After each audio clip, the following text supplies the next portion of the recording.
Хәерле көн укучылар. Бүгенге онлайн дәрестә без рациональ вакламаларны кушарга һәм алырга өйрәнербез. Моның өчен башта гади вакламаларны кушу һәм алу принципын искә төшерик.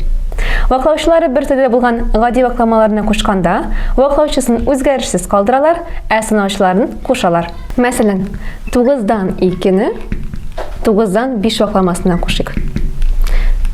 Ваклаучыны димәк үзгәрешсез калдырабыз, ә аларның сынаучыларын кушабыз. 5-кә 2-не кушкач, 7 килеп чыга. Ваклаучылары бер төрле булган рациональ вакламаларны да шулай ук кушалар. А бүленгән С плюс Б бүленгән С. Монда А һәм Б һәм С ниндидер күп буыннар, өстәвенә С 0 булмаган аңлатма. Димәк, ваклаучылары бер төрле булган рациональ вакламаларны кушу өчен аларның сынаучыларын кушалар, ваклаучысын үзен калдыралар.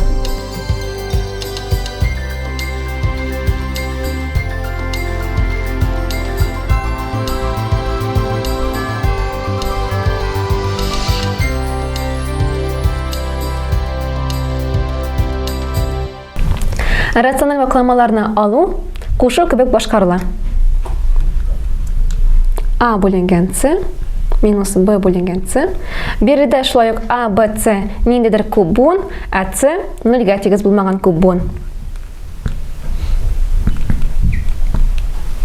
Димәк, ваклаучылары бер төрле булган рациональ вакламаларны алу өчен беренче вакламаның сынаучысыннан икенче вакламаның сынаучысын алалар, ә ваклаучының үзен калдыралар.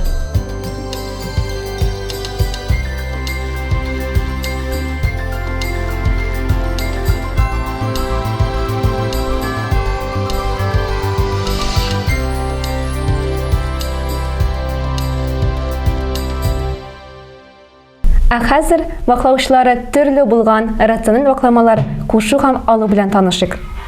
Ваклаучылары төрле булган рациональ вакламаларны кушуны һәм алуны ваклаучылары бер төрле булган рациональ вакламаларны кушу һәм алуга китерергә мөмкин. Моның өчен вакламаларны уртак ваклаучыга китерәләр. Ваклаучылары төрле булган рациональ вакламаларны кушуга мисал карыйк. Димәк, башта уртак ваклаучыны табабыз. Уртак ваклаучы булып А квадрат Б С тора. Димәк, беренче вакламага А җитми, икенче вакламага Б җитми. Уртак ваклаучыга китерәбез. Димәк, Аны Б плюс 1-гә тапкырлыйбыз. А Б плюс А килеп чыга.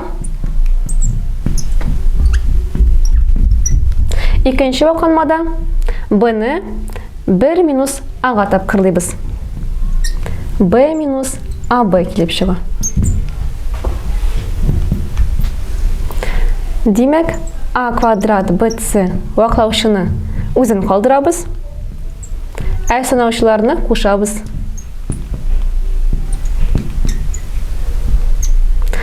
АБ һәм минус АБ капма каршысыннар, алар бетерешә.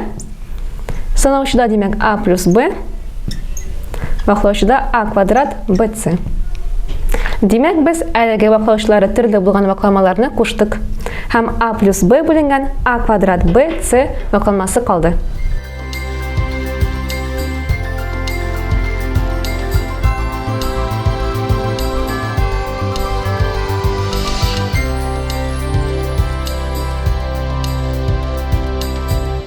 Тагын да күбрәк мисаллар карар өчен сезне практик өлештә көтеп калам.